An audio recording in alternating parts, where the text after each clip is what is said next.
Bien-aimé, écoute, la foi est la clé qui ne dépend pas du type de serrure de la porte qui est devant toi.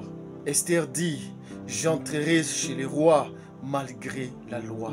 Personne ne pouvait entrer dans la cour du roi pour voir le roi Assuérus, le roi de Perse. Si quelqu'un entrait sans qu'il soit invité par le roi, c'était une tentative de meurtre.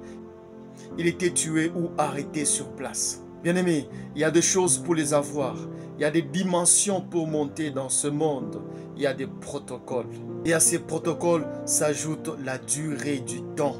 Mais toi, tu n'as pas besoin de ces protocoles.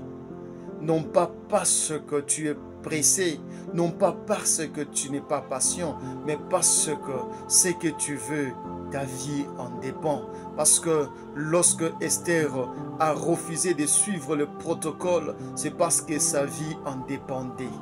Esther est entrée en jeûne pendant 3 jours. Elle a mis un habit royal. Elle est allée voir le roi.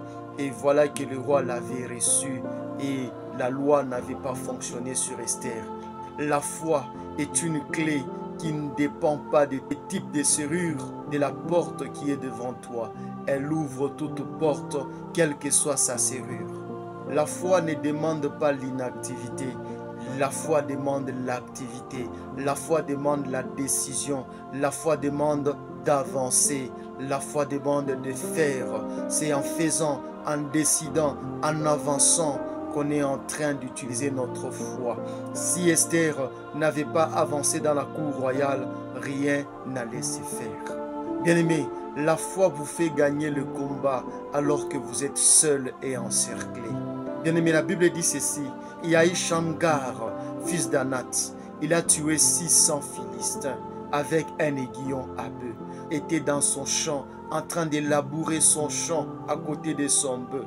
Bien-aimé, il y a eu irruption sur le territoire d'Israël de 600 Philistins. Lui était le seul qui était là-bas sur place. Et il s'est levé. Il a combattu 600 Philistins avec juste un aiguillon à bœuf. L'aiguillon à bœuf, c'est un instrument qui permet à taper sur le bœuf afin que le bœuf avance. Et la terre est labourée de cette façon-là. Bien-aimé, la victoire n'est pas du côté des hommes très intelligents, du grand nombre.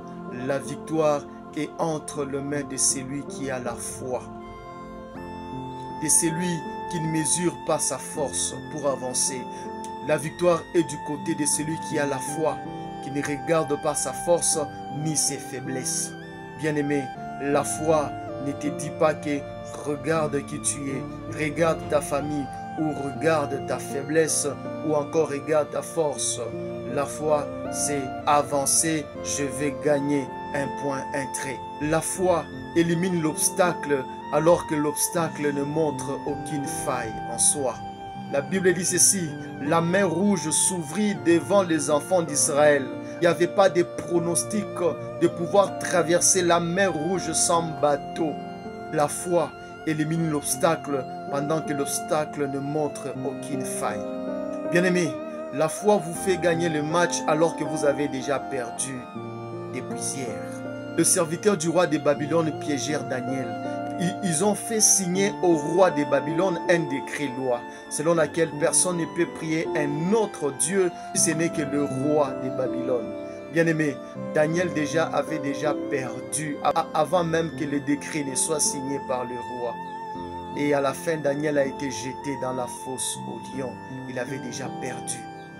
Demain, le roi est allé appeler Daniel dans la fosse au lion. Daniel a répondu, me voici, ô roi. Bien-aimé, ce sont maintenant les conspirateurs de Daniel qui étaient jetés dans la fosse au lion. Et ils étaient tous mangés. Daniel avait déjà perdu depuis hier. Mais c'était maintenant les hommes conspirateurs qui ont perdu aujourd'hui. La foi vous fait gagner le combat pendant que vous avez perdu depuis hier. Que Dieu vous bénisse.